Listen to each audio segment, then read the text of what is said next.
yang sama-sama kita muliakan, kita hormati, kita doakan sehat dan panjang umur Ibunda Hajah Siti Nuriyah Abdurrahman Wahid beserta seluruh zuriatnya yang hadir pada kesempatan ini maupun yang satu ada di Australia dalam rangka penyelesaian terakhir untuk PhD-nya. Yang saya hormati para menteri pada masanya dan juga pada saat ini hadir beberapa orang wakil menteri, tokoh masyarakat, dan juga para alim ulama, para seniman, budayawan, sampai kepada masyarakat yang majhulun fil ard, tapi mungkin ma'lumun fis sama. Bapak Ibu sekalian, ayat yang saya bacakan tadi, wala tahsabanna alladziina qutilu fi sabilillahi amwata.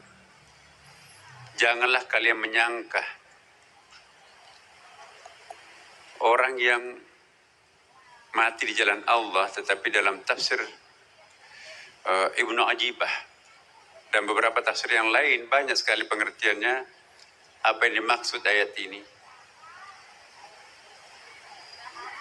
Diartikan janganlah kalian menyangka orang yang membunuh egonya, orang yang mengorbankan kepentingan subjektivitasnya demi untuk kemaslahatan umat manusia, ya, itu adalah wafat. Bal ahya inda rabbihim yurzaqun. Tetapi sesungguhnya beliau itu tetap hidup, bahkan di mata Allah selalu mendapatkan rezeki. Ayat ini mengisyaratkan bahwa di alam barzah pasca kematian itu pun juga orang membutuhkan rezeki. Dalam kitab Ihya Ulumuddin juga disebutkan bahwa kehidupan di alam barzah sama dengan kita di sini juga, Bapak Ibu sekalian, membutuhkan pertolongan dari orang lain. Orang-orang yang tidak pernah mendapatkan doa dari orang hidupnya. Menurut Imam Al-Ghazali, di lukisan dalam tentu ada riwayatnya, walaupun riwayatnya itu kita melihat memang hadis-hadis ahad yang banyak di Ihya Ulumuddin. Tetapi saya juga sedikit ingin singgung karena Ihya Ulumuddin ini adalah hobi bacaan wajibnya Gus Dur. Ya. Ada seorang murid Imam Al-Ghazali mengatakan, ya Syekh, saya kok menemukan beberapa hadis di dalam Ihya Ulumuddin. Saya tidak temukan di dalam kitab-kitab hadis. Ta'ala walad sinina. Saya tidak pernah mengutip sebuah hadis dalam Ihya tanpa konfirmasi dulu kepada Rasulullah. Ya Rasulullah, betul enggak engkau pernah menyampaikan hadis ini? Sebelum Rasulullah ngangguk pertanda bahwa iya, maka saya tidak tulis dalam Ihya Ulumuddin. Ihya Ulumuddin versi aslinya itu 4 jilid, Bapak Ibu sekalian. Ditulis di atas menara masjid Damaskus malam hari. Bayangkan ada sekitar 340 hadis di dalam Ihya Ulumuddin. Kalau setiap hadis itu ditulis, itu tentu harus mengkonfirmasi dulu kepada Rasulullah. Satu saja kitabnya di antara 13 kitab Imam Al-Ghazali itu sudah 340 kali berjumpa Rasulullah. Berapa semester itu? Jadi alangkah miskinnya seorang murid kalau gurunya hanya orang hidup. Bacalah dalam kitab-kitab kuning, Jami' Karamatul Auliya, ya, 2 jilid.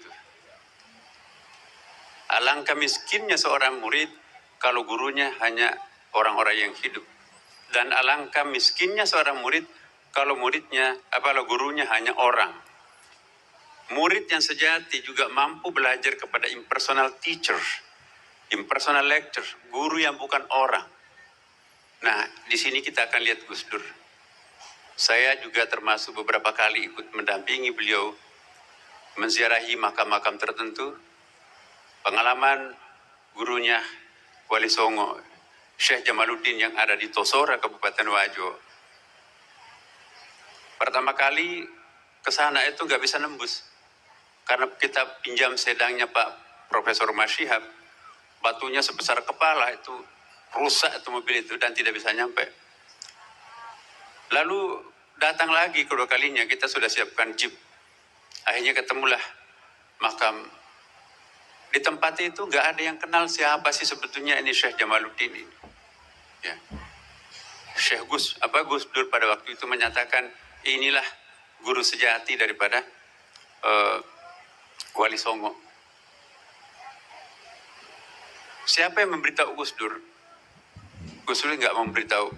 Belakangan kami ke Malaysia dan akhir ini banyak orang Malaysia mengunjungi Syekh Jamaluddin di Tosora Kabupaten Wajo itu betul gurunya Wali Songo.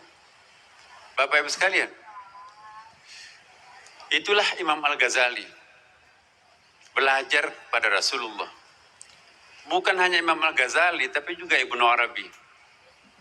Dalam kitab Futuhatul Makkiyah 4 jilid ada versi 6 jilid. Ya, Fususul Hikam juga ada. Sama juga. Ya Syekh, ada ini aneh buku Fususul Hikam ini kecil 1 jilid itu. Hari ini saya baca redaksinya sama tapi inspirasi cerdas yang lain muncul. Itu bukan buku saya, Nak. Itu pemberian Rasulullah. Jadi dia mimpi diberikan buku betul. Itulah Fususul Hikam. Bahkan judulnya pun juga dari Rasulullah. Khudh hadzal kitab Fususul Hikam. Ensiklopedia para wali, Bapak Ibu sekalian. Banyak sekali mereka itu berguru kepada orang-orang yang sudah wafat. Kita lihat surah Al-Baqarah ayat 64 dan surah An-Nisa 151 tadi saya bacakan itu. Kama arsalna fiikum rasulan minkum yatlu alaikum ayatina wa yuzakkikum wa yu'allimukumul kitaba wal hikmah wa yu'allimukum ma lam takunu ta'lamun. Jadi dalam ilmu bahasa Arab Bapak Ibu sekalian, la dengan lam itu beda artinya. Dalam ilmu balaghah, la itu kan kalau bahasa Indonesianya sama itu, tapi bahasa Inggrisnya bisa dibedakan tuh. Ma la takunu ta'lamun itu la ta'lamun itu artinya unknown, tidak diketahui. Tapi kalau lam takunu ta'lamun unknowable. Jadi satu unknown tidak tahu, tidak diketahui, tapi dosen menjelaskan akhirnya kita tahu. Tapi kalau unknowable itu lam, enggak mungkin bisa kita ketahui tanpa yang bersangkutan langsung memberikan pemberitahuan itu. Nah, perhatikan Rasulullah Muhammad SAW, pengungkapan Rasulullah itu selalu menggunakan fi'il mudhari. Ayat yang saya bacakan tadi, kita orang pesantren tahu fi'il mudhari itu fungsinya adalah present continuous tense. Kata kerja yang menggambarkan peristiwa sekarang dan akan datang. Nabi-nabi lain digambarkan dengan fi'il madhi, tapi Rasulullah fi'il mudhari. Apa artinya? Jadi betul apa yang dikatakan tadi Pak Gubernur kita dan juga Mbak Yeni, bahwa spirit orang wafat itu sebetulnya tidak pernah memang mati. Manusia itu wujud abadi. Tuhan itu wujud azali, alam semesta ini wujud baharu, hawadith. Sekali jadi manusia tidak pernah berhenti jadi manusia. Sampai nanti akhir neraka itu teriak para penghuni neraka, ya laitani kuntu turaba, ya Allah kembalikan aku jadi tanah. No way, sekali Anda jadi manusia, tetap akan jadi manusia, tidak akan pernah berhenti jadi manusia. Jadi kalau ada orang mengatakan mati dalam arti total, itu sesungguhnya tidak seperti itu kata Al-Quran. Dia cuma pindah ke terminal yang berikutnya kok. Gus Dur sekarang ini sedang menikmati parcel yang dikirimkan oleh orang hidupnya. Iya. Doa yang kita panjatkan, kita doakan kepada orang mati, itu bertajassud. Kita baca dalam kitab-kitab kuning, ada babut tajassubil amal, ada juga kitabut tajassumil amal, tajassudil amal, ya. Jadi doa kita itu menjelma menjadi parcel yang menghibur orang yang sudah wafat, Bapak Ibu sekalian. Hebat ya. Banyak sekali kirimannya dari dunia. Oh iya. Orang-orang yang tidak pernah mendapatkan kiriman hidup, tidak pernah dihaulkan seperti ini, itulah yang menderita ngantri Bapak Ibu sekalian pada hari Jumat. Kata Imam Al-Ghazali. Kenapa hari Jumat? Khutbah kedua ada yang wajib dibaca oleh para khatib. Allahumma ghfiril muslimina wal muslimat wal mu'minina wal mu'minat al ahya minkum wal amwat innaka sami'un qaribun mujibud da'wat rabbil alamin. Begitu kata-kata wal amwat maupun yang sudah wafat, ya. Jadi artinya ampunilah muslim laki-laki dan perempuan, mukmin laki-laki dan perempuan, baik yang masih hidup maupun yang sudah wafat. Begitu yang sudah wafat disebutkan, bagaikan anak ayam yang ditaburi dengan benih. Ya, rebutan mereka itu. Ada mantan menteri, ada mantan gubernur, rebutan mereka itu. Ya. Kenapa? Karena doanya khatib di khutbah kedua itu yang ditunggu-tunggu oleh mereka-mereka yang tidak pernah ada yang mendoakan.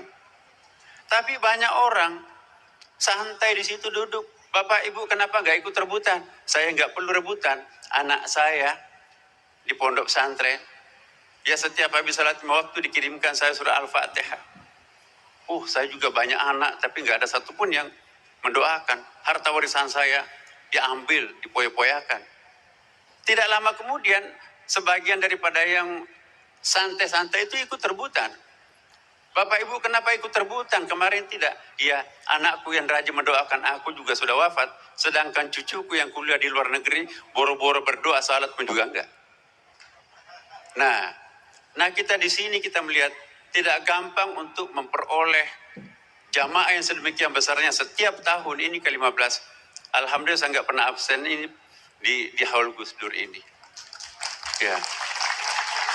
Jadi Bapak Ibu sekalian, terakhir saya ingin menyampaikan kepada kita semuanya, mungkin nggak kita meniru sedikit saja dari Gus Dur? Kalau tidak bisa meniru secara total, ini tantangan kita semuanya. Gus Dur itu seperti yang dikatakan tadi Romo Magnis, dia sudah mantap dengan dirinya sendiri. Yang sekarang ini banyak adalah orang yang belum selesai pada dirinya sendiri. Nah, jadi semoga Bapak Ibu sekalian, kita semuanya mendoakan Gus Dur, zuriatnya, doakan orang-orang yang penting dalam hidup kita, maka itu akan bertajasud. Sedikit artinya buat kita, besar artinya buat mereka. Wassalamualaikum warahmatullahi wabarakatuh.